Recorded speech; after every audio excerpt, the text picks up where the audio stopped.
अस्सलाम वालेकुम to you all, this is Majid Mohammad Joki and you are watching my YouTube channel.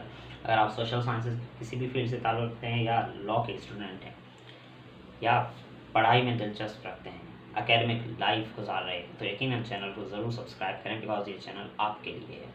आज सैलेंट features discuss करेंगे government of India act 1935 के।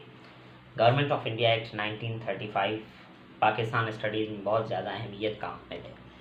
अगर हम इसे कॉन्स्टिट्यूशनल लॉ के पर्सपेक्टिव में देखें या पॉलिटिकल साइंस के पर्सपेक्टिव में देखें या पाकिस्तान स्टडीज़ के पर्सपेक्टिव में देखें तो हमें इसकी अहमियत का अंदाज़ा बखूबी इस बात से हो जाता है कि ये government of India act British government की जानिब से इंडिया को दिया जाने वाला पहला एक कॉम्प्रिहेंसिव कॉन्स्टिट्यूशनल फ्रेमवर्क था। यानी ब्रिटिश गवर्नमेंट की जानिब से पहला एक जामिया कॉन्स्टिट्यूशन जो इंडिया को दिया गया वो था गवर्नमेंट ऑफ इंडिया एक्ट 1935। यही वजह है कि ये कॉन्स्टिट्यूशन या ये एक्ट बहुत ज़्यादा अहमियत का हामिल है from the exam point of view as well. Exam point of view से भी ये टॉपिक बहुत अहम है, तो आपको पूरा जो है वो लेक्चर सुनना पड़ेगा, that is good for you. और इसके 32 टोटल शेड्यूल्स थे,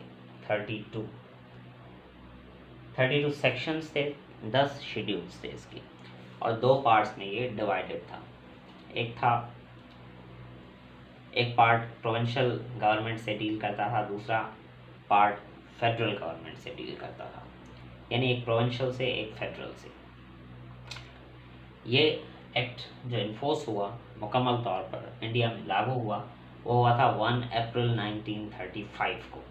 1 अप्रैल 1935 को इंडिया में बाकायदा इन्फोर्स हुआ, इम्प्लीमेंट हुआ, लागू हुआ। अगर हम इसके सैलिएंट फीचर्स की बात करें तो सबसे पहले जो बात सामने आती है वो ये है कि the act declared India as a federation. एक फेडरेशन इंडिया को इसने डिक्लेयर किया। इस एक्ट ने कहा कि India will be a federation, एक फेडरल स्टेट होगी जिसमें प्रोविंसेस के पास एक कंसिडरेबल अमाउंट ऑफ ऑटोनॉमी होगा और सेंट्रल गवर्नमेंट के पास मखसूस इख्तियारात होंगे जिनको वो इस्तेमाल करते हुए इंडिया पर रूल करेगी। इसी तरह डायरकी का सिस्टम भी, डायरकी की फीचर भी बहुत ज़्यादा इम्पोर्टेंट है। काफ़ी स्टूडेंट्स डायरकी को नहीं समझ सकते, उनके माइंड में बहुत सारी कन्फ्यूजन है, लेकिन डायरकी का सिस्टम समझना बहुत आसान है। ये एक ऐसा गवर्नमेंटल सिस्टम होता है जिसमें जो मिनिस्ट्री होती है वो डिवाइड होती है रिस्पॉन्सिबल मिनिस्टर्स और इरिस्पॉन्सिबल मिनिस्टर्स के दरमियान। यानी एक ऐसे मिनिस्टर्स होते हैं जो लेजिस्लेचर को जवाबदेह होते हैं, लेजिस्लेचर के पास रिस्पॉन्सिबल होते हैं, लेजिस्लेचर को अकाउंटेबल होते हैं, और एक ऐसे मिनिस्टर्स होते हैं जो लेजिस्लेचर को अकाउंटेबल नहीं होते, लेजिस्लेचर को रिस्पॉन्सिबल नहीं होती। तो इस एक्ट ने प्रोविंसेस में जहाँ पहले डायरकी का सिस्टम मौजूद था उसे एलिमिनेट किया और फेडरल लेवल पर, सेंट्रल लेवल पर डायरकी का सिस्टम इंट्रोड्यूस करवाया। यानी जहाँ मौजूद था वहाँ से एलिमिनेट किया, जहाँ मौजूद नहीं था वहाँ इंट्रोड्यूस किया। तो ये अहम बात थी इसकी, प्रोविंशियल ऑटोनॉमी इंश्योर की। इस एक्ट ने इंश्योर किया कि इंडिया में जितने भी प्रोविंसेस हैं उन सब के पास एक कंसिडरेबल अमाउंट ऑफ ऑटोनॉमी होगा, उनके पास मखसूस इख्तियारात होंगे जिनको वो बग़ैर फेडरल गवर्नमेंट की मुदाखलत के इस्तेमाल कर सकेंगी। बाई कैमरल लेजिस्लेचर बहुत आसान है जी, पहले भी आपको समझाया एक ऐसा लेजिस्लेचर होता है जिसमें 2 हाउसेज होते हैं। लेजिस्लेचर बेसिकली डिवाइडेड होता है 2 हाउसेज में। तो गवर्नमेंट ऑफ इंडिया एक्ट 1935 ने भी इंडिया में एक बाई कैमरल लेजिस्लेचर इंट्रोड्यूस करवाया, यानी एक ऐसा लेजिस्लेचर इंट्रोड्यूस करवाया जिसमें 2 हाउसेज थे। Very simple. अच्छा sorry, distribution of powers. Distribution of powers की डिस्ट्रीब्यूशन कुछ एक यूनिक तरीके से की गई थी। यानी एक प्रोविंशियल लिस्ट थी, प्रोविंशियल लिस्ट, एक थी फेडरल लिस्ट, और एक और लिस्ट थी जिसे कहा गया concurrent list. Concurrent list. Provincial list ने वो सब्जेक्ट्स डिफाइन किए जो प्रोविंशियल गवर्नमेंट के दायरे अख्तियार में आते थे। फेडरल लिस्ट ने वो पावर्स सब्जेक्ट्स स्पेसिफाई किए जो फेडरल गवर्नमेंट के दायरे अख्तियार में आते थे। अब जो कंकरेंट लिस्ट थी ये बहुत इम्पोर्टेंट थी, क्योंकि इस लिस्ट में जो सब्जेक्ट्स मौजूद थे they belong to both the federal government and the provincial government. दोनों गवर्नमेंट्स इन सब्जेक्ट्स पर लेजिस्लेट कर सकती थी। तो ये बहुत ज़्यादा अहमियत का हामिल है ये पॉइंट। डिस्ट्रीब्यूशन ऑफ पावर्स इस तरह की गई कि 3 लिस्ट दी गई, provincial, federal and concurrent list. Governor general को बहुत ज़्यादा अख्तियार दिए गए। ही was the representative of British crown in India.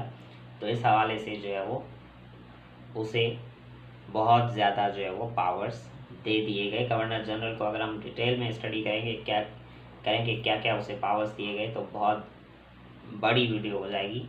इसलिए यू हैव टू रिमेंबर कि governor general as he was the representative of British crown in India, तो इसलिए जो है वो इसे बहुत ज़्यादा पावर्स दिए गए। बर्मा वॉज सेपरेटेड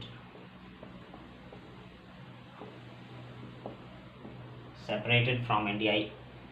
बेसिकली ये पहले इंडिया का पार्ट हुआ करता था, जिसे बाद में जो है वो इस एक्ट के थ्रू इंडिया से अलग कर दिया गया, यानी अलग एक ब्रिटिश डोमिनियन करार दिया गया। सिंध एंड उड़ीसा क्यों लिखा गया है?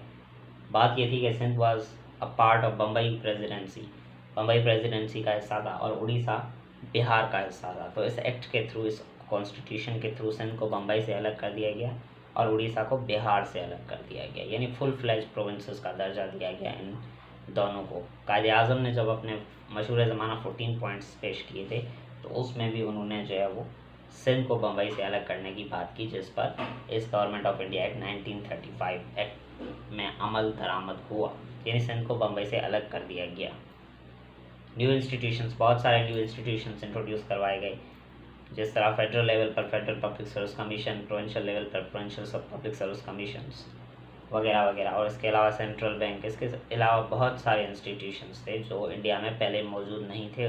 इस एक्ट ने, गवर्नमेंट ऑफ इंडिया एक्ट 1935 ने इंट्रोड्यूस करवाई।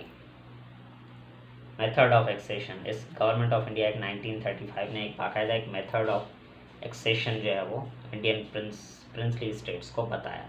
India was divided into British India and princely states India, यानी एक ऐसी स्टेट्स थी जो डायरेक्टली प्रिंसेस के अंडर थी, उस पर ब्रिटिश गवर्नमेंट का रूल नहीं था। तो इस एक्ट ने उन प्रिंसेस को बाकायदा एक मेथड सजेस्ट किया, मेथड रिकमेंड किया कि अगर आप ये मेथड जो है वो फॉलो करें तो you can be a part of the Indian federation.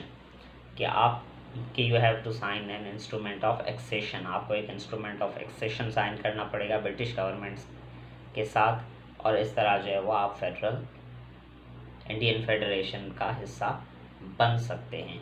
तो ये आज हमने briefly government of India act को डिस्कस किया। इंशाल्लाह इस पर एक डिटेल्ड वीडियो भी बनाएंगे। चैनल को ज़रूर सब्सक्राइब करें बिकॉज ये चैनल आपके लिए। That is all for today. Thank you so much and खुदा हाफिज़।